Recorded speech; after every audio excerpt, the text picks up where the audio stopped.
자, 등단의 건 나가볼게.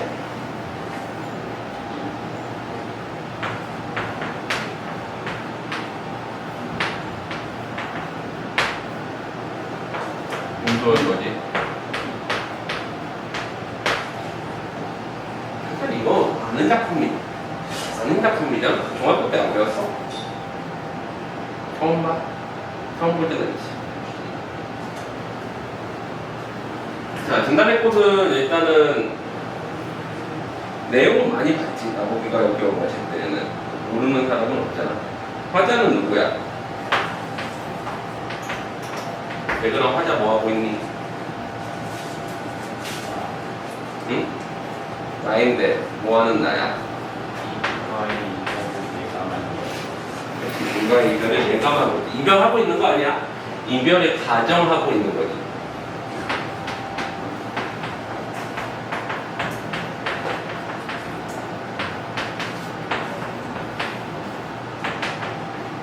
얘에 대한 청자 있어? 표면에 드러나는 청자? 네? 표면에 드러나는 청자 있어? 이렇게? 없어요. 없지. 그러면은 뭐야? 이렇게 혼자만 하는 거야.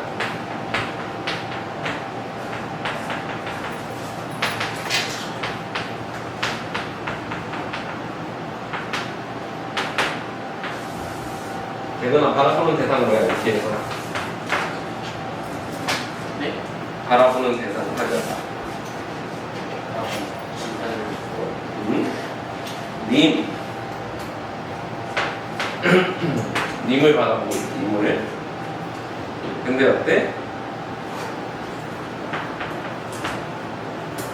여기에 대한 정서는 표면적으로는 어때? 어떤 체념과 순종이지.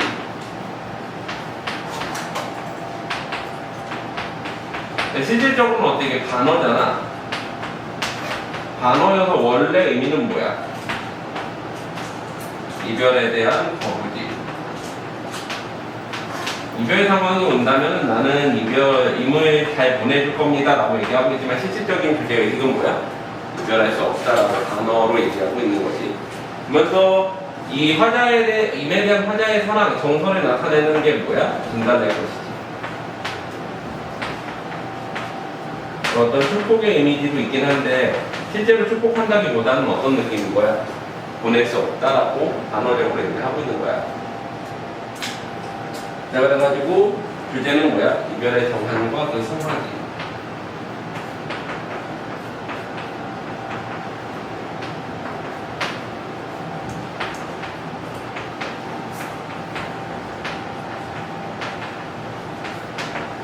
시상경계는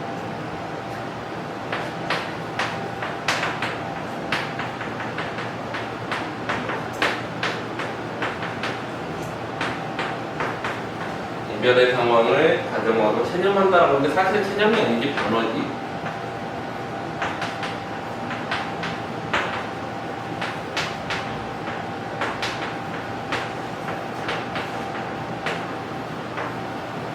그 다음에 이어는 떠나는 님을 꽃을 뿌리며 축복하지.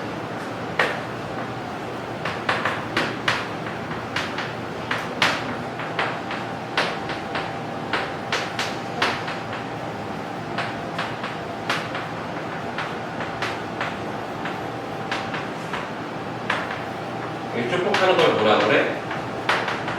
삼화공덕이라는 거지.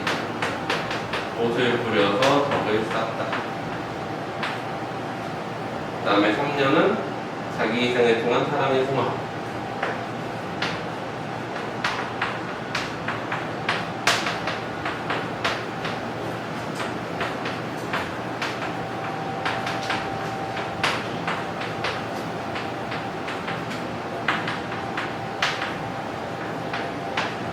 사연은 인고의 태도로 이별의 정한을 극복하기.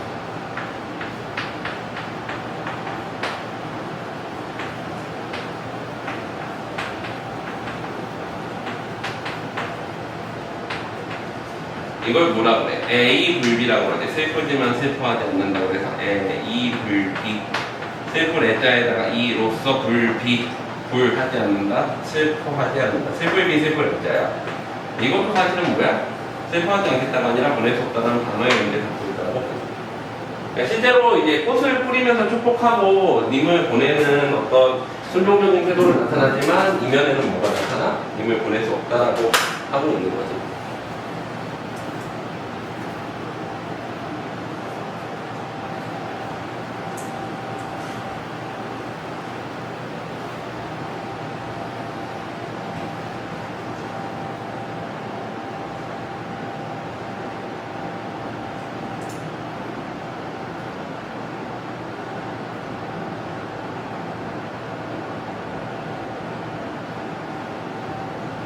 자, 그래서 내용을 보면 나보기가 역겨워 가질 때에는 역겨워라는 거는 환자가 추정하는 이별의 원인이고 가질 때에는 하면서 가정하지 실제 지금 이별하고 있는 게 아니야. 말없이 고이 보내드리오리다 뭐야? 체념적이지 하지만 반어법이지 체념하지만 반어야. 거기 보면 오리다 오리다 오리다 이렇게 3번 반복되지. 이런 걸 뭐라 그래? 운율 형성 요소로서 가군을 가지고 있다는 거지. 그 부분이 이제 반복되는 운율 형성 요소. 유사통사 구조의 반복이라는 표현을 쓰기도 해. 문장 구조가 비슷하다는 거지. 왜 서술어가 동일하면은 문장 구조가 동일할 수밖에 없잖아. 유사통사 구조의 반복이라고 하기도 해. 영변의 약사는 이제 평안도의 실질적 지명이지 실제 있는 지명이라서 향토성을 부각한다고 그래. 향토성, 지역적인 느낌. 진달래꽃은 화자의 분신이면서 사랑을 나타내지. 그래서 진달래꽃을 아름다다가 힐길에 뿌리오리다 님을 축복하겠다라고 해서 산하공덕이라고 그러는데 아름은 뭐야? 우리가 이렇게 한 팔로 두 팔로 잡을 수 있는 걸 아름이라고 그러지. 그만큼을 따라 뿌리겠다라고 했으니까 뭐야? 이 사랑의 양 시각적 물량화라고 그래. 사랑의 시각적 물량화. 혹은 추상적 관념에 고치와도 돼. 이것도 왜 그러냐면 사랑의 양을 아름다다라고 표현을 했잖아. 그러니까 보일 수 있는 양으로 시각적으로 물량을 했지. 다시는 걸음걸음 노인 그 곳을 사뿐히 들여밟고 가시옵소서. 사뿐히 들여밟고 가시옵소서는 자기 희생의 요소가 나타나는데 사뿐히 들여밟고를 이제 두 가지로 해석해. 사뿐히 들여밟고를 들여가 이제 살짝 눌러밟는다의 의미도 있고 짓이겨 밟는다고 해석하는 경우도 있어. 근데 살짝 짓이겨 밟고 가시옵소서는 앞뒤가 안 맞잖아. 그래서 이거 역설법 혹은 역설적 표현이라고 보는 경우도 있어. 역설법이 되면 어떤 의미인 거야? 살짝 밟으라는 거야? 짓이겨 밟으라는 거야? 가지 말라는 거야. 자, 봐봐. 재근이가 여자친구가 있어. 일단 뭐 해보자. 네. 여자친구랑 사귀었는데 헤어졌는데 여자친구가 붙잡아. 근데 재근이가 이제 아이씨는 이제 더 이상 안 만나요. 가려고 그러니까 재근이 여자친구가 네 주변에다가 진달래꽃을 이만큼 가가지고 확 뿌려놓고서 나랑 헤어지려면 이거 사뿐히 들여갈 거다 라고 하면은 무슨 얘기야? 가라는 거야. 재근이가 정 가고 싶으면 한 번은 살짝 밟고 한 번은 짓이겨 밟고 이러면서 갈까? 이렇게? 갈 거야? 네? 가야죠. 가야 돼? 그렇게 가. 가지 말라는 거야. 그렇게 하면 이해돼?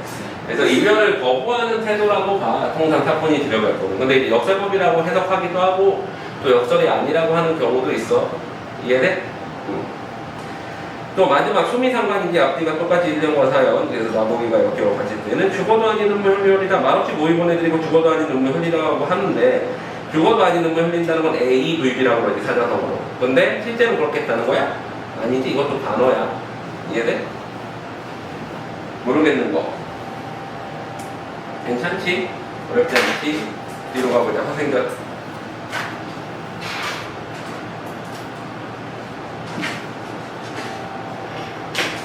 페이지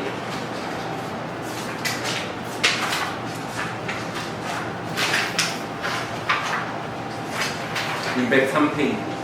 이것도 답이야. 근데 허생전 옛날에 했나? 중학교 때 했어? 니네 교과서에 나와. 테스트예요. 뭐가? 아 그거? 당연히 테스트. 허생전 테스트 합니다. 한 페이지씩 쓰든 두 페이지씩 쓰든 다음 주에 테스트야. 그렇지? 대신 서술형은 빼줄게.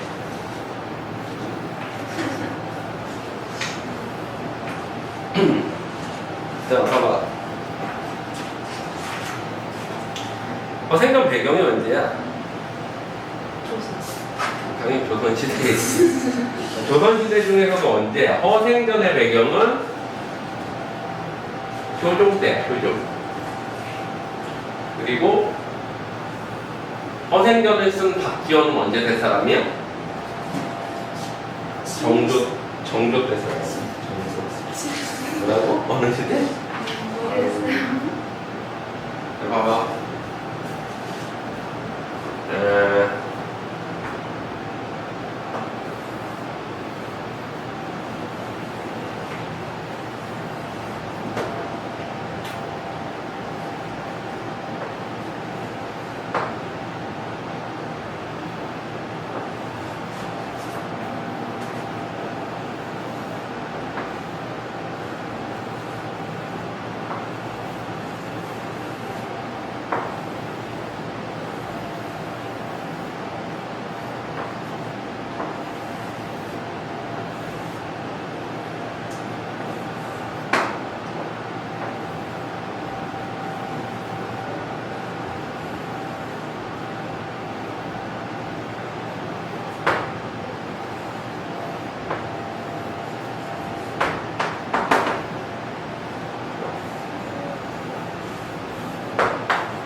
이게 생겼지?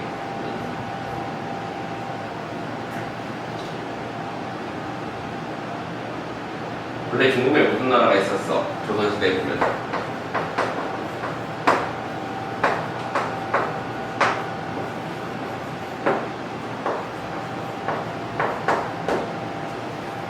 이렇게 있었지.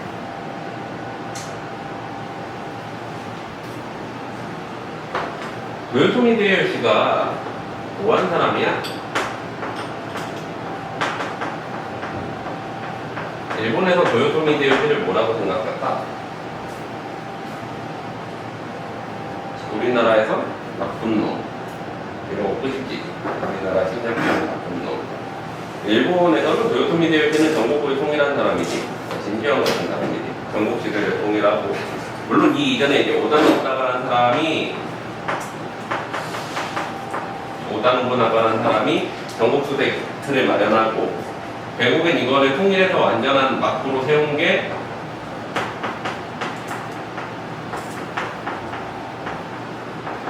이 세 사람은 이제 전국시대 삼형벌이라고 불러. 가장 유명한 뛰어난 사람 세 사람이라고 불러. 그 중에서 도요토미 히데요시는 이제 그 자수성가의 대명사지. 단해장사부터 시작해서 되게 미천한 출신에서 최고 자리까지 올라가. 우리나라 사람들이 제일 싫어하는 일본인 두 명 있지. 그 두 사람이 일본에서 입지전적 인물이라고 해. 입지전이라는 건 뭐야? 제일 밑바닥에서부터 혼자 힘으로 끝까지 올라간 사람 두 사람이 있는데, 일본 역사상 전무후무한 그 두 사람이거든. 근데 그 두 사람이 우리나라 사람들이 제일 싫어하는 두 사람이야. 누구냐? 도요토미 히데요시하고 이토미 히데요시. 둘 다 제일 밑바닥부터 제일 위에까지 올라간 사람이야. 자수성가의 대명사지.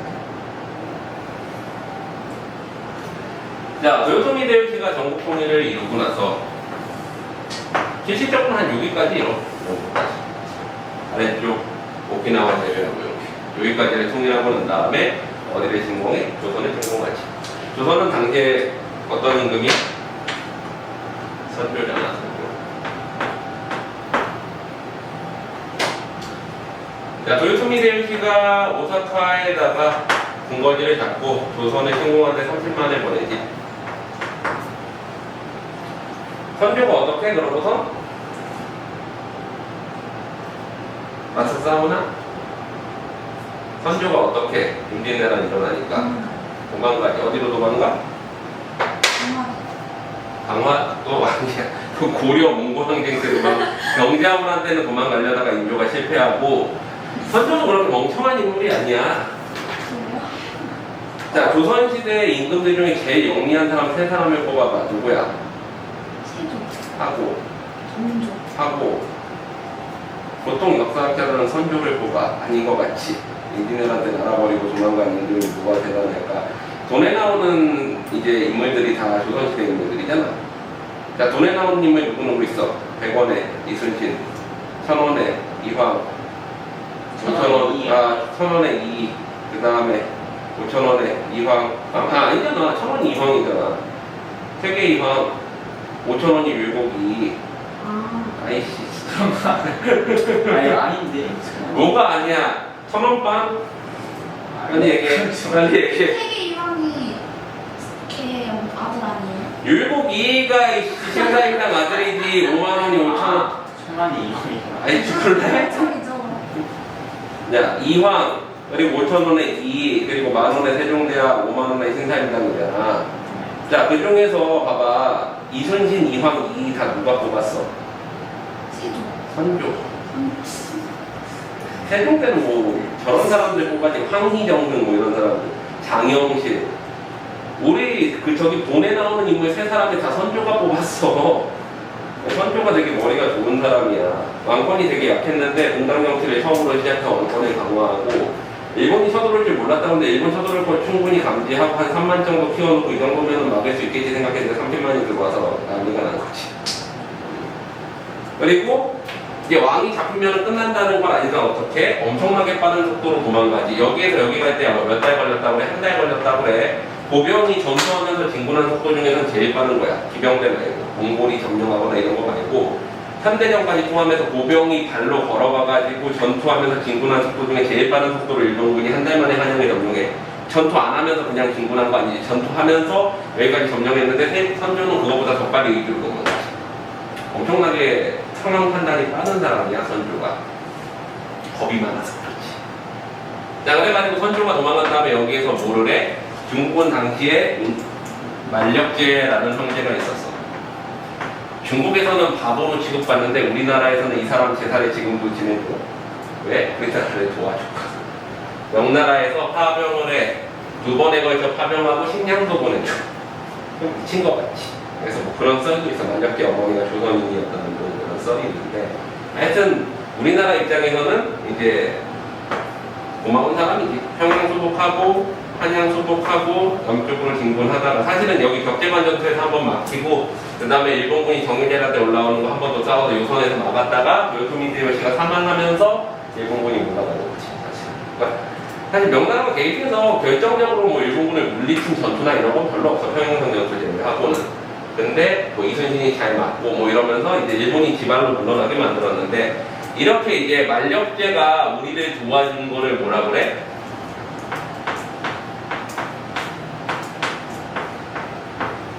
제조지은이라고 해. 제조지.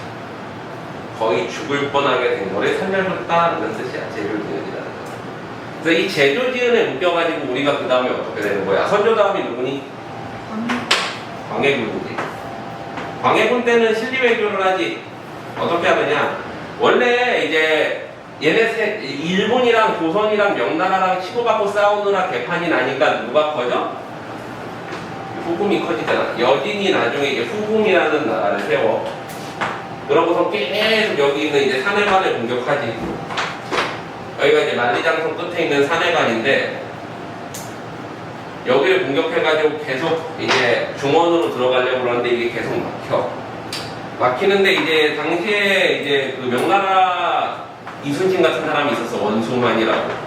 이 사람이 계속 막아줘. 여진족 군대를 그 영원성이라는 곳에서 계속 요격해가지고 막아내거든. 근데 결국에는 이제 만력제 다음 황제가 원소만이 이제 반역을 표하는 게 아닌가 의심해서 마치 이순신이랑 비슷하지. 그 원소만을 죽여 불러들여가지고. 그러고서 어떻게 돼? 여진이 여기를 점령하게 되는데 그 전에 이제 후금이 이제 뭐부터 정벌하기 시작을 해? 주변 국가부터 정리를 할 거 아니야. 명나라랑 싸우려면은. 그래서 어때? 처음에 한 면 내려와. 1627년 정묘란. 근데 이때는 어때? 광해군이 죽고 나서 누가 들어왔을 때야? 인조가 들어왔을 때지. 근데 이때는 인조가 발빠르게 강화도로 도망가고 나니까 어때? 그냥 형제 얘만 맺고 형제의 나라만 되자. 명나라 편만 들지 마. 그러고서 이제 돌아가. 후금이. 그 다음에 두 번째 쳐들어올 때는 어떻게 하느냐? 고전에 어디부터 점령하냐면은 얘네 그 북방 기마민족이 뭐 여진, 거란 여러 명인데 몽골을 점령해버려. 몽골을 점령하고 여기서 대원 옥세를 얻어와. 대원 옥세라는 건 뭐야? 옛날에 원나라 때 쓰던 황제 옥세지. 그러고서는 이제 우리나라는 황제의 나라가 됐다. 옥세도 얻었을 때 그래서 뭘로 바뀌어? 국거를 청으로 바꾼 다음에 그 다음에 다시 쳐들어오지. 이번에 쳐들어올 때는 어떻게 들어와? 한양에 딱 노리고 일주일 만에 들어오지. 그래가지고 어때? 이게 병자호란이고 1636년 병자호란. 이러니까 어때? 인조가 원래는 강화도로 도망가려고 했다가 못 도망가지. 너무 빨리 쳐들어와서 그 전에 이제 왕자랑 공주 그 왕비들은 전부 강화도로 피난시키고 자기도 가려고 했는데 이미 선봉 기병대가 어디까지 내려와 있었어? 한양 성문 밖까지 도착해 있는 거야. 그러니까 어때? 못 도망가고 강화도 쪽으로 막혔는데 그럼 어디로 가야 돼? 남한산성 남쪽으로 내려와야 되잖아. 그래서 남한산성으로 피난 간 거지. 한강 넘어가지고 남한산성으로 가서 짱 막혔는데 문제가 뭐야? 이 왕을 구하겠다고 올라온 삼도 근황군, 전라도 경상도 충청도의 근황군 3만 명이 청나라 기병대 500명 내지 300명한테 전멸해버리지. 어디에서? 경기도 강북 쪽에서. 그리고 두 번째로 강화도가 함락돼버린 왕자들이랑 공주가 인질로 잡혔네. 그러니까 더 이상 그때 저항을 못하고 1637년 겨울에 항복하잖아. 어디에서 항복해? 삼전도에서. 그래서 지금의 송파 쪽이야. 잠실 쪽. 거기 가면 지금도 삼전도비가 있어. 그러니까 3배 구고도라고 그러지. 3번 절하고 9번 머리를 부딪혀가지고 이제 신화가 되기로 공세를 하는 그걸 행하잖아. 그래가지고 이제 청나라군이 물러가고 나서 나중에 인조가 뭐 꼴 보기 싫다고 그 비석 갖다가 강물에 던져버렸는데 나중에 우리나라 유적이라고 이제 다시 건져 올려가지고 다시 세워놨어. 그래서 삼전도비가 있지. 이게 허생전의 배경이야. 이러고 난 다음에 어떻게 된 거야? 인조 다음에 누구야?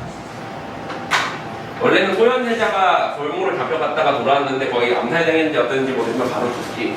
그러고 누구야? 효종이 이제 이 허생전의 배경이야. 효종이 허생전의 배경이야. 그리고 이 허생전을 쓴 박지원은 어느 시대 사람이야? 정조. 그러면 어떻게 돼? 황인, 효현, 속, 경종, 영조, 사도세자 있고 정조. 이때 사람이지. 박지원은 뭐야? 실학자야. 물론 실학자인데 당대 실학자 중에 제일 유명했던 사람 한 명과 되게 사이가 나빴을 거로 추정돼. 정조 때 제일 유명했던 실학자 한 명 있지. 누구야? 수원화성 지은 정약용. 우리 그 정조 때 제일 유명한 실학자 2명 뽑으라고 하면 박지원이랑 정약용이잖아. 그치? 들어봤어? 근데 박지원과 정약용 다 기록을 되게 많이 남겼는데 서로에 대한 기록은 단 하나도 안 남겼어. 그래서 서로 사이가 나쁘다는 썰이 있어. 정약용은 좀 가문이 이제 좀 밀려난 가문에서 태어나서 거의 정조 때 탑까지 올라가다시피 했지. 반대로 박지원은 되게 명문가에서 태어났는데 정계에 나가지 않고 계속 실학하고 이상한 짓 하고 그래가지고 이제 정조한테 경고 한번 먹잖아. 이상한 거 쓰지 말라고 문체감정. 그래가지고 죽을 뻔하고 나선 이상한 걸 안 쓰겠다고 약조하고서 이제 도망 나오다시피 했는데 서로 완전 반대되지. 그래서 이제 서로 사이가 나빴을 거라고 추정하긴 해. 어쨌거나 박지원은 어때? 별로 간직에 나가지 않고 중국의 청나라에 한번 사진으로 갖다 와서 열하일기를 쓰면서 열하일기 안에 거기에 보면은 기록들이 여러 가지가 있는데 그 중에서 무슨 야화라고 있어. 어느 지역에 가서 거기에서 사람들이랑 얘기하다가 얻어들은 이야기 7편을 기록해 놓는데 그 중에 하나가 허생전 옥갑야화라고 해서 옥갑 지역에 가가지고 열하일기에서 이제 중국 사진으로 갔다 오다가 옥갑 지역에서 머물면서 거기서 밤새 사람들이랑 수다 떨다가 들은 이야기 7개 중에 하나를 적어놓은 게 허생전이야. 이해돼? 그래가지고 배경은 이래. 소설의 배경은 효종이야. 북벌을 추진하는 시기지. 근데 실제 북벌을 하려고 했을까? 아니야. 아니지. 북벌의 의도는 뭐야? 우리나라는 이미 이때쯤에 산소호흡기 끼고 있었어. 왜 그러냐면 1592년 임진왜란부터 1637년 병자호란 끝날 때까지 우리나라 전국토의 몇 퍼센트가 소멸해? 전 농토의 90%가 소멸해.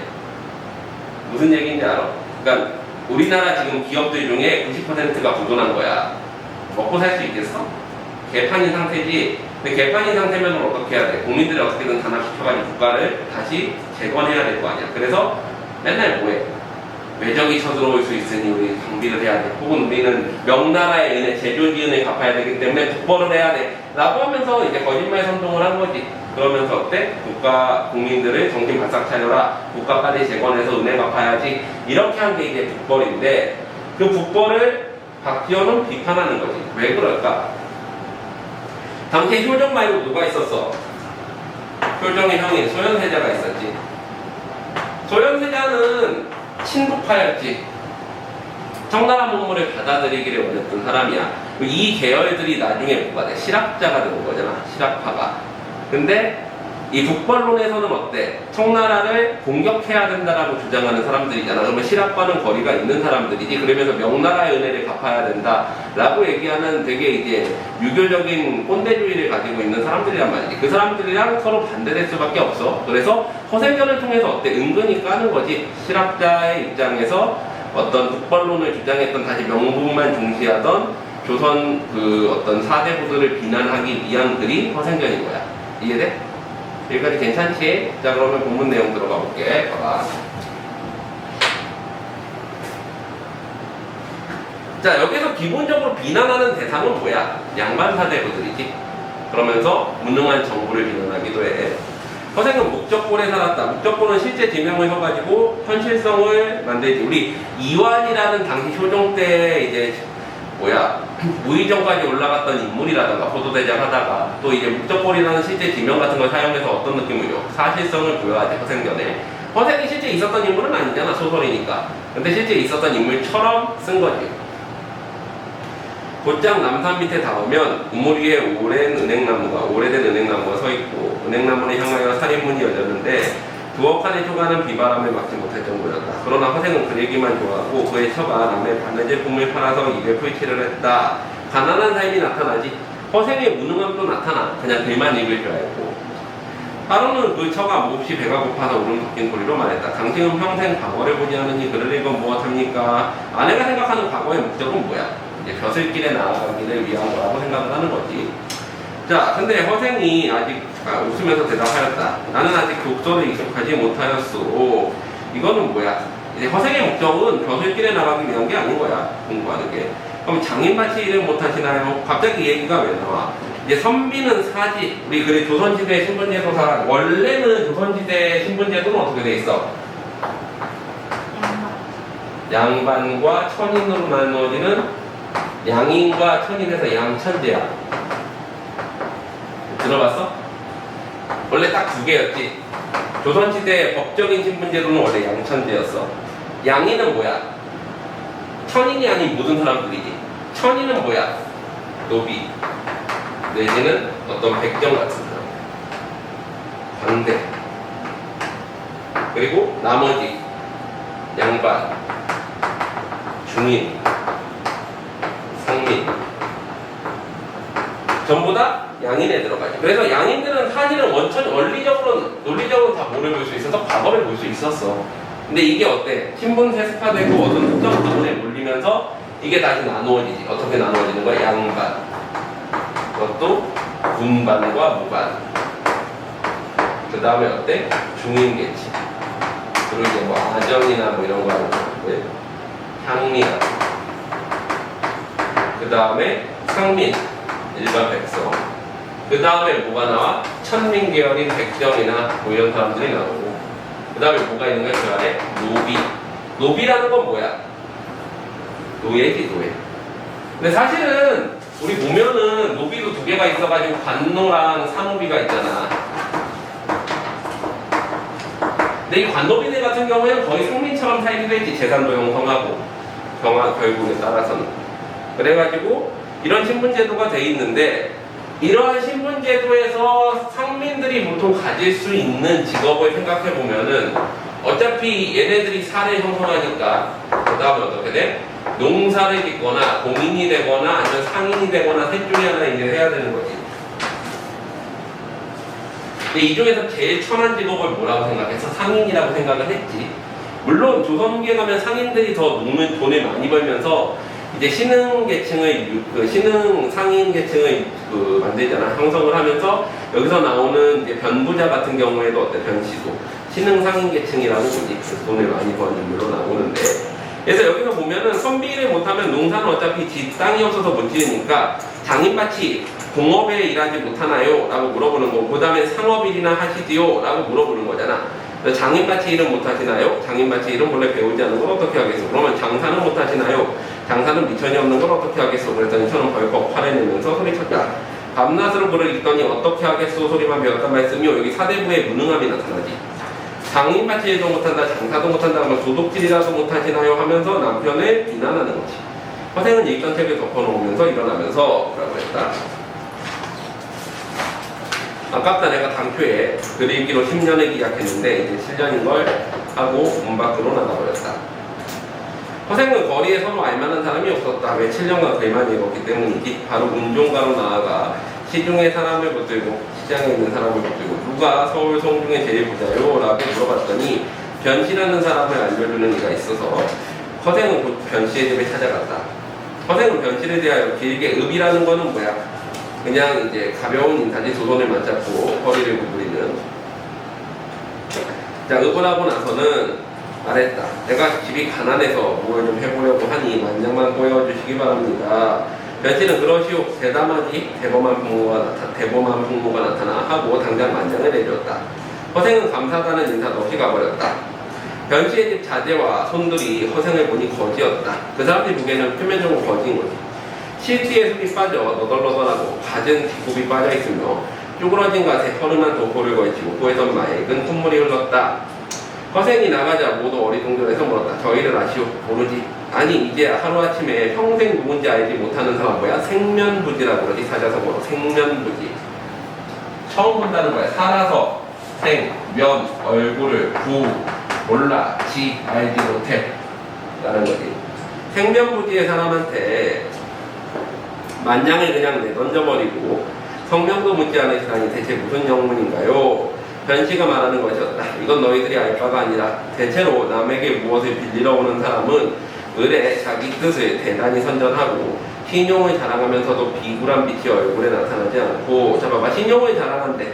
자기 뜻을 대단히 선전하는 거 뭐야? 호언장담하고 신용을 자랑한다. 자화자찬하고 그러면서도 비굴한 빛이 얼굴에 나타나고 교원영색하다는 거지.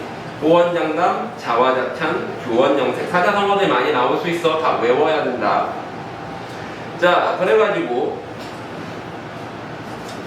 말에 중원부원 한 말도 하고 또 하고 하기 마련이다. 그런데 저 손님은 형색은 허술하지만 말이 간단하고 눈을 오만하게 뜨며 얼굴에 부끄러운 기색이 없는 것으로 보아 재물이 없어도 스스로 만족할 수 있는 사람인데, 그 사람이 해보겠다는 일이 있으면은 작은 일, 사리사욕을 위한 일은 아닐 것이다.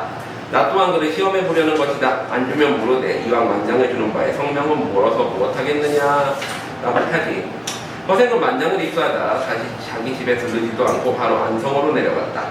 안성, 여기 화성 아래쪽, 용인 아래쪽에 보였지. 경기도 안성이 경기도 남쪽에 있는. 안성은 경기도 충청도 사람들이 마주치는 곳이요 삼남의 길목이기 때문에 거기서 대추, 감, 배, 석류, 귤, 유자 등 독의 과일을 모조리 2배의 값으로 사주셨다. 매점 매석한 거지. 근데 왜 과일을 사드린 거야? 당시만 해도 과일은 양반이 제사 지내기 위해서 필요한 허례허식의 소재였던 거지. 그러니까 생필품을 사모으면 안 되잖아. 매점 매석을 하더라도 생필품을 사모으면은 이제 일반 백성들의 삶을 해치게 되는 거지. 그래서 양반들한테만 필요한, 혹은 양반들의 허례허식으로 필요한 제품만 사드린 거야. 허생이 과일을 몽땅 쓸었기 때문에 온 나라가 잔치나 제사를 무진의 형편이었다. 그러니까 과일의 용도는 결국엔 뭐야? 잔치나 제사였던 거지. 얼마 안 가서 허생에게 2배의 값으로 과일을 팔았던 상인들이 도리어 10배의 값을 주고 사가게 되었다. 허생은 길게 한숨을 내쉬었다. 만냥으로 온갖 과일의 값을 좌우했으니 우리나라의 형편에 알만하구나. 경제구조가 취약함을 비판하는 거지. 그는 다시 칼, 호미, 품목 따위를 가지고 제주도로 건너가서 매총을 제자 사들이면서, 제주도는 이제 칼, 호미, 품목 따위가 이제 귀하지. 그래서 그걸 가져가서 맞바꾼 거지, 말총으로. 몇 해 지나면 나라 안의 사람들이 머리를 싸매지 못할 것이다. 말총도 어때? 이제 양반들의 허례허식을 위한 도구인 거지. 옛날에 보면은 양반들은 갓을 쓰고 다녀야 되는데 그 갓이 워낙 비싸가지고 갓을 못 만드는 사람들은 뭐를 쓰고 다닌 거야? 지프로 만든 갓이나 뭐 이런 모자들을 쓰고 다녔지. 갓 가격이 얼마야? 보통은 옛날 기록을 보면은 갓의 가격은 쌀 40가만이라고 해서 40가만이 한 가마니는 지금으로 치면은 쌀 1포대가 아니야. 8kg야. 쌀 2포대 내지는 4포대야. 큰 포대로는 2포대, 작은 포대로는 4포대. 근데 우리 큰 포대 하나가 4만원에서 5만원 하지. 그러면 한 가마니는 우리나라 돈으로 지금 10만원 정도 해. 그러면 40가마니래. 400만원이라는 거다. 각 하나가. 명품백 중간 정도 가격 하지. 지금은 뭐 샤넬백도 1000만원 정도 갔으니까. 그래서 그 정도니까 한 번 샀으면 어때? 버릴 수가 없는 거지. 그래서 허생도 막 찌그러진 가 쓰고 다니는 거잖아. 일생 동안 갓 하나 쓸 수밖에 없는 그런 상황이기도 한 거지. 근데 어쨌거나 그 갓을 만드는 재료인 말총을 죄다 사들였어. 그러면 사람들이 어때? 갓을 뭔가 계속 이제 사가지고 새로운 갓을 써야 되겠지 나이면. 근데 그게 안 된다는 거야. 허생은 이렇게 말하고 얼마인가 만권값이 10배로 뛰었다. 허생은 늙은 사공을 만나 말을 물었다. 바다밖에 혹시 사람이 살만한 빈섬이 없던가? 빈섬은 이제 허생이 이상세계를 시험하는 공간이 되지. 이습기요 언젠가 풍파를 만나 서쪽으로 줄곧 4일 동안 흘러가는데 어떤 빈섬에 닿았습니다. 사문과 장기, 사문은 중국 어딘가 지명인 것 같고 장기는 나가사키지. 거기에 중간쯤 될 것입니다. 꽃과 나무는 제멋대로 무성하며 과일과 열매가 절로 익어있고 짐승들이 떼를 지어놓으며 물고기들이 사람을 보고도 놀라지 않습니다. 지금으로 치면 어디쯤일까? 마카오와 나가사키의 중간이니까 아마 여기 오키나와쯤 어디일 거야. 이거 오키나와였다. 자, 그래서 그는 대단히 기뻐하며 자네가 만약 나를 그곳에 데려다 준다면 함께 북길에 누릴 것이세 라고 말하니 사공이 그러기로 승낙을 했다. 드디어 바람을 타고 동남쪽으로 가서 그 섬에 이르렀는데 허생은 높은 곳에 올라 사방을 둘러보고 실망하여 말하였다. 땅이 천리도 못되니 무엇을 해보겠는가. 토지가 비옥하고 물이 좋으니 단지 부가우 부유한 집의 늙은이 정도. 그러니까 뭐 이제 왕이라기보다 나라를 세워 왕이 되기보다는 그냥 마을에 우두머리 정도가 될 수 있겠구나 라고 하는 거지. 텅빈 섬에 사람이라고는 하나 없는데 도대체 뭐가 더불어 사신단 말씀이요. 사공의 말이었다. 덕이 있으면 사람이 절로 모인다는 유교적 덕치주의가 나타나지. 덕으로 사람을 다스린다는. 덕이 없을까 두렵지 사람이 없는 것이 근심할 것이 있겠나. 이때 변산에 수천의 군도 무리 도적들이 우글거리고 있었다. 변산은 우리 서해안에 있는 반도지. 요게 변산 반도지. 자, 그래가지고 각 지방에서 군사를 징발하여 수색을 벌였으나 좀처럼 잡히지 않았고, 이거는 당시 이제 지배층의 무능함이 나타난다고 봐. 군도들이 감히 나가지 못해 활동을 못함으로 배가 고고 곤란한 판이었다. 허생이 군도의 산채를 찾아가 우두머리를 달래었다. 1000명이 1000냥을 빼앗아와 나누면 하나의 앞에 얼마씩 돌아가지요? 1인당 한 냥이지요. 모두 아내가 있소? 없소? 논밭이 있소? 다음 얘기지. 당연히 없고 있습니다. 군도들이 어이없어가지고 웃었다. 예지야 살아있어? 땅이 있고 처자식이 있는 놈이 무엇이기 때문에 괴롭게 도둑이 된단 말이오. 정말 그렇다면 왜 아내를 얻고 집을 짓고 소를 사서 논밭에 갈고 지내려 하지 않는가? 그럼 도둑놈 소리도 안 듣고 살면서 집에는 부부의 낙이 있을 것이오. 돌아다녀도 잡히질까 걱정을 않고 길이 의식이 요족을 누릴 텐데 아니 왜 바라지 않겠소. 다만 돈이 없어 못할 뿐이지요 라고 얘기를 하지. 자, 그래서 허생은 웃으면서 말했다. 도둑질을 하면서 어찌 돈을 걱정할까? 내가 능히 당신들을 위해서 마련할 수 있어. 내일 바다에 나와보고 붉은 깃발을 단 것이 모두 돈은 지름해이니 마음대로 가져가 보려. 이제 허생이 군도와 언약하고 약속을 하고 내려가자 군도들은 모두 그를 미친놈이라고 비웃었다. 이튿날 군도들이 바닷가에 나가보았더니 과연 허생이 30만 냥의 돈을 싣고 온 것이었다. 모두들 대경 크게 놀랐다는 거지. 크게 놀라서 허생 앞에 줄기를 잘했다. 오직 장군의 명령을 따르겠소. 호칭이 변화가 됐지 장군으로. 그래서 허생은 이제 비범한 인물로 따르게 된 거야. 너희들 힘껏 짊어지고 가거라. 이에 군도들이 다투어 돈을 짊어졌으나 한 사람이 100냥 이상을 짓지 못했다. 우리가 생각하는 한 양은 역전 하나인 것 같잖아. 한 양이 실제로 얼마야?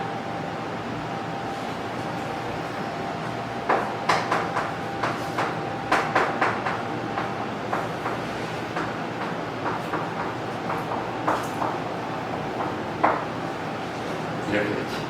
한 양은 이런 거를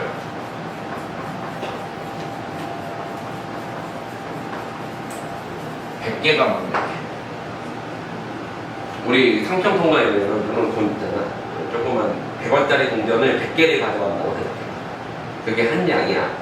뭐 무게가 얼마 정도 될까? 몇 킬로 되겠지. 근데 100냥을 든다고 해봐.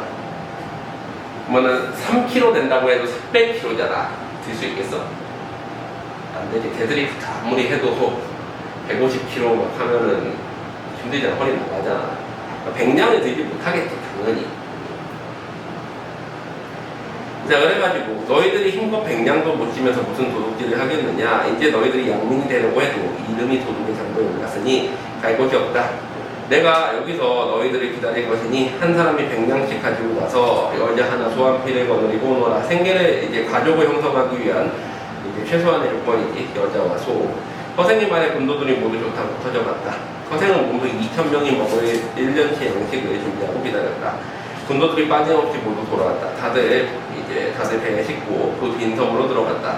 허생이 모독을 몽땅 쓸어가서 나란히 시끄러운 일이 없었다. 그들은 나무를 베어 집을 짓고 대나무를 엮고 울타리를 만들었다. 땅의 기운이 온전하기 때문에 백곡이 잘 자라서 한 해나 세 해만큼 걸러지지 않아도 한 줄기에 9 이상이 달렸다.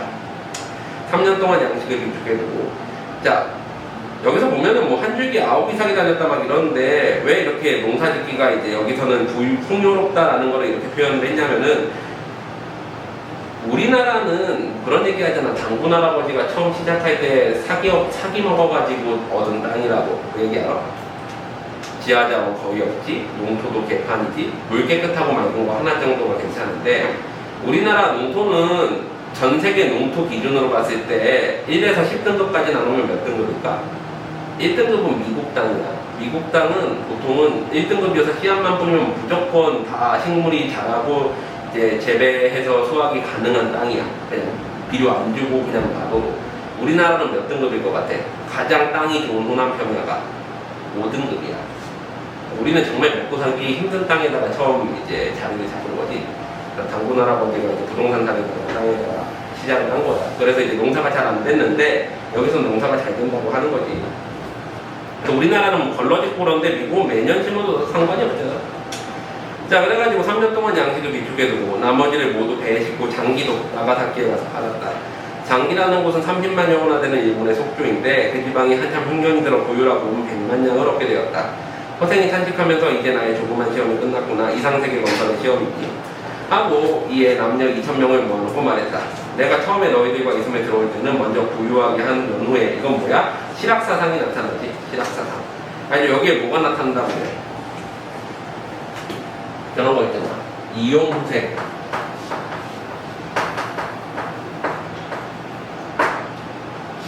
이용후생이라는 건 뭐야? 어떤 실학사상이어가지고 뭔가 이제 생활의 편리함을 먼저 추구하는 그런 거지.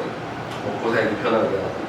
먼저 부유하게 한 후에 문자를 따로 만들고 의관에 새로 제정하려 하였더니라. 그런데 땅이 좁고 덕이 열고니 이 섬의 한계지. 나는 이제 여기를 떠나련다. 다만 아이들을 낳거들랑 오른손에 숟가락을 쥐고 하루라도 먼저 난 사람이 먼저 먹도록 양복해라. 오른손에 숟가락을 쥔다는 거는 최소한의 관습을 유지하고, 하루라도 먼저 난 사람이 먼저 먹도록 하는 건 장유유서, 이제 어른을 공경하는 질서를 만들어라 라고 얘기하는 것이. 다른 배들을 모조리 불사르며 가지 않으면 오는 이도 없으렸다. 이제 현실세계 바깥 세계의 모순이 여기에 도달하지 못하게 하려고 만든 거지. 오는 사람 아닐 사람 먹게끔 하고 돈 50만 장을 바다 가운데 던지면 바다가 마르면 주워갈 사람이 있겠지. 100만 장은 우리나라에 등록할 곳이 없거늘 이 하물며 이런 작은 섬에 서랴 했다. 그리고 그래야 하는 자들을 모조리 골라 배에 세우면서, 이건 뭐야? 지식인들과 문자를 아는 사람들에 대한 비판이지. 지식인들이 나라를 망친다라고 생각하고 있는 거야. 이 섬에 화분을 없애야지 했다. 허생은 나라 안에 두루 돌아다니며 거의 조선으로 돌아서 조선의 나라 안에 돌아다니며 가난하고 의지 없는 사람들을 구제했다. 그러고도 은이 10만 양이 남았다. 이건 변씨에게 갚을 것이다. 허생이 가서 변씨를 보고 말했다. 나를 알아보시겠소 하고 문자 변씨가 놀라 말이었다. 그대의 안색이 조금도 나아지지 않았으니 겉에 이제 외면은 그대로라는 거지. 거짓골이라는 거야. 혹시 만냥을 실패해보지 않았소? 허생이 웃으며 재물에 의해서 얼굴에 기름이 도는 것은 당신들 일이오. 만냥이 어찌 돌을 살찌게 하겠소 하고 10만 양을 변씨에게 내놓았다. 내가 하루아침에 조림을 견디지 못하고 그릴 길에 중도에 패하고 말았으니 당신에게 만냥을 빌렸던 것이 부끄럽소. 변씨는 대경 크게 놀라서 일어나 저하고 사용하고 10분의 1을 이자로 쳐서 밖에 놓으라고 했다. 허생이 잔뜩 걱정을 했다. 당신은 나를 장사치러 보는가? 이게 허생의 한계지. 허생은 분명히 사대부를 비판하고 이제 조선사회의 문제점을 제시했지만 신분 질서에 대한 어떤 부조리 이런 것들을 없앨 생각이 없는 거지. 허생의 한계인 거야. 이게 어디까지나 자기는 사대부의 입장에서 이제 나라를 비판하고 있는 거지 신분제도 자체를 비판하고 있는 게 아니라는 거야. 특히나 이제 상인 같은 경우는 되게 천한 직업으로 보지 자기는 상업을 통해 가지고 돈을 벌었지만 하고는 소면을 뿌리치고 가버렸다. 변씨는 가만히 그의 뒤를 따라갔는데 허생이 남산 밑으로 가서 조그마한 초가로 들어가는 것이 멀리서 보였다. 한 늙은 할미가 우물터에서 빨래하는 것을 보고 변씨가 말을 걸었다. 저 조그만 초가가 누구의 집이요? 허생원 댁이지요. 가난한 형편에 그 궁금만 좋아하더니 하루아침에 집에 나가서 5년이 지나도록 돌아오지 않으시고 시방 부인이 혼자 사는데 집에 나간 날로 제사를 지냅니다. 죽었다고 생각하는 거지. 변씨는 비로소 그의 성이 허씨라는 걸 알고 탄식하며 돌아간다. 다음 페이지.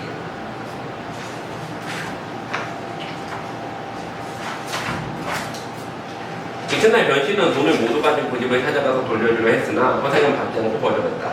내가 부자가 되고 싶었다면 100만 장을 버리고 10만 장을 받겠소. 이제부터 당신의 도움으로 살아가겠소. 당신은 가끔 나를 와서 보고 양식이나 떨어지지 않고 옷이나 입도록 하여줘. 일생을 그러면 족하죠. 왜 재물 때문에 정신을 괴롭히겠소. 재물이 부정적인 것이라고 보는 거니.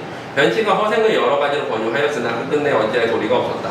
변씨는 그때부터 허생의 집에 양식이나 옷이 떨어질 때쯤 몸소 찾아가서 도와주었다. 허생은 그것을 흔연히 받아들였으나 혹 많이 가지고 가면 좋지 않은 기색으로 나에게 재앙을 갖다 맡기면 어떡하오? 하고 얘기를 하지. 재물이 부정적이라고 생각하는 거야. 그리고 술병을 들고 찾아가면 아주 반가워하며 서로 술잔에 기울여 취하도록 마셨다. 이렇게 몇 해를 지나는 동안 두 사람의 정의가 날로 두터웠는데 어느 날 변씨가 5년 동안에 어떻게 100만 장이나 되는 돈을 벌었던가 조용히 물어보았다. 허생이 대답하기를 그야 가장 알기 쉬운 일이지요. 조선이란 나라는 배가 외국에 통하지 않고 수레가 나라 안에 다니질 못해. 이제 해외 무역이 되지 않고 교통이 발달하지 않았다는 거지. 상업이 발달하기 힘들다는 거야. 온갖 문화가 제자리에서 나서 제자리에서 사라지고 자급자족한다는 거지. 무릇 천냥은 적은 돈이라 한 가지 물종을 독점할 수 있지만 그것을 열로 쪼개면 100냥이 열이라 또 10가지 물건을 살 수 있지요. 단위가 작으면 굴리기 쉬운 까닭에 한 물건에서 실패를 보더라도 단 9가지 물건에서 재미를 볼 수 있으니 이것이 보통 일을 취하는 방법으로 조그만 장사치들이 하는 일 아니오. 되게 만냥을 가지면 좋게 한 가지 물종을 독점할 수 있기에 소래면 소래 전부, 배면 배 전부, 한 고울이면 한 고울 전부 마치 통통한 그물로 훑어내서 탈 수 있는데 못해서 나는 망가진 중에 한 가지를 슬그머니 독점하고 매점 매석하는 거지. 물에서 나는 망가지 중에 슬그머니 하나를 독점하고 의원의 망가지 야채 중에 슬그머니 하나를 독점하면 한 가지 물종이 한 곳에 묶여있는 동안 모든 장사치들이 고갈될 것임에 이는 백성을 해치는 길이 될 것입니다. 그러니까 이게 매점 매석이 좋은 건 아니라고 얘기하고 있는 거야. 자기가 했지만 호세의 당국자들이 만약에 나의 이 방법 매점 매석을 사용한다면 나라를 망치는 일이 될 것입니다. 처음에 내가 선뜻 만장을 끼워줄 줄 알고 찾아와 청하였으니까 허생이 또 대답하기를 당신만이 내게 빌려줄 수 있었던 것은 아니고 능히 만장을 지닌 사람 치고는 누구나 다 주었을 것이오. 내가 스스로 나의 재주가 좋게 100만 냥을 모을 수 있다고 생각했으나 운명은 하늘에 매인 것이니 낸데 그와 어찌 알았겠소. 그러므로 능히 나의 말을 들어주는 사람은 복이 있는 사람이라. 반드시 더 큰 부자가 되게 하는 것은 하늘이 시키는 일일 텐데 어찌 주지 않았겠소. 그러니까 하늘에 달렸다는 거지. 하늘의 뜻에 따랐기 때문에 돈도 벌고 돈을 빌릴 수도 있었다는 거야. 이미 만냥을 빌린 다음에는 그 공력에 의해서 일을 한 가닥으로 하는 일마다 다 성공했던 것이고 만약 내가 사적인 이익을 위했다면 성패는 알기 어려웠겠지요 라고 생각을 하지. 변씨가 이번에는 딴 이야기를 꺼냈다. 방금 사내부들이 남한산성에서 오랑캐한테 당했던 지역 병자호란의 치욕인 거지. 삼전도의 구로. 이거 씻어보고자 국벌에 하려고 한다는 거야. 지금이야말로 지혜로운 선비가 팔뚝을 뽐내고 일어설 때가 아니겠소. 선생의 그 재주를 어찌 괴롭게 파묻혀 지내려 합니까? 했더니 자고로 묻혀 지낸 사람이 한둘이었겠소. 우성 졸수제 조성기 같은 분은 적국의 사신으로 보낼 만한 인물이었건만 배잔방이로 늙어 죽었고 반개거사 일영원 같은 분은 분량에 조달할 만한 재능이 있었건만 저 바닷가에서 소유하고 있지 않았습니까? 지금의 직정자들이 가히 알만한 것이지요. 나는 장사를 잘하는 사람이라 내가 번 돈이 좋기 국왕의 머리를 살만하였을 때 바닷속에 던져버리고 돌아온 것은 도대체 쓸 곳이 없기 때문이었지요. 라고 했더니 이제 변씨가 한숨을 쉬고 돌아갔지. 변씨는 원래 이완대장, 이완은 실존 인물이지. 현실성을 보여야지. 효종 때 이제 우의정까지 올라갔어. 포도대장하고. 잘 아는 사람이었다. 이완이 당시 어용대장이 되어 변씨에게 위항이나 여염, 위항, 거리나 여염, 일반 가정집에 혹시 쓸만한 인재가 없는가 물었다. 변씨가 허생의 이야기를 하였더니 이 대장이 깜짝 놀라서 기이하다 그게 정말인가 그의 이름을 무엇이라 하던가 하고 묻는 것이었다. 소인이 그분과 상종해서 3년이 지나도록 여태껏 이름을 모르옵니다. 그인 이인이야 특별한 사람이라는 것 자네와 같이 가보세. 밤에 이 대장은 부종들 주변의 종들 다 물리치고 변씨만 데리고 걸어서 허생을 찾아갔다. 변씨는 이 대장을 문 밖에 서서 기다리게 하고 혼자 먼저 들어가서 허생이 보고 허생을 보고 이 대장이 몸으로 찾아온 연유를 이야기했다. 허생은 못 들은 체하고 당신 차가 온 술병이나 이래 내놓으시오. 사대부에 대한 비판이 나타났지. 집권층에 대한 비판. 허생이 일부러 못 들은 채 했다. 그리하여 즐겁게 소리 들이켜는 것이었다. 변신은 이 대장이 밖에서 서 있는 것이 민망해서 자주 말하였으나 허생은 대꾸도 않다가 야심, 밤이 깊어서야 비로소 손을 부르게 하는 것이다. 손은 여기서 손님이니까 이완이지. 이 대장이 이 방에 들어와서도 허생은 자리에 일어서지 않았다. 그리고 이 대장이 몸둘 곳을 몰라 나라에서 어진 인재를 구하는 뜻을 설명하려 하자 허생은 손을 저으며 말했다. 밤이 짧은데 말이 길어서 듣기가 지루하다. 이 집권층에 대한 반감이 계속 나타나니 너는 지금 무슨 벼슬에 있느냐? 대장이요. 그렇다면 너는 나라에 신임받는 신하로군. 내가 와룡선생, 제갈량을 의미하지. 삼국지에 뛰어난 인재인 제갈량 같은 일을 청구하겠으니 내가 임금께 아뢰어서 삼고추력 유비가 이제 제갈량을 얻기 위해서 실제로 이제 3번을 찾아가지. 조가집에 제갈량이 살고 있는 그거를 이제 따라서 3번 찾아가서 인재를 초빙해 올 수 있겠느냐. 이 대장이 고개를 숙이고 한참 생각하더니 어렵습니다. 제 2의 계책을 듣고자 하옵니다. 라고 했지. 실제로 이제 조선시대에 어떻게 임금이 움직여가지고 신하를 맞으러 가도 말도 안 되는 거였잖아. 나는 제 일하는 것은 모른다 하고 허생이 외면하다가 이 대장의 간청에 못 이겨 말을 이었다.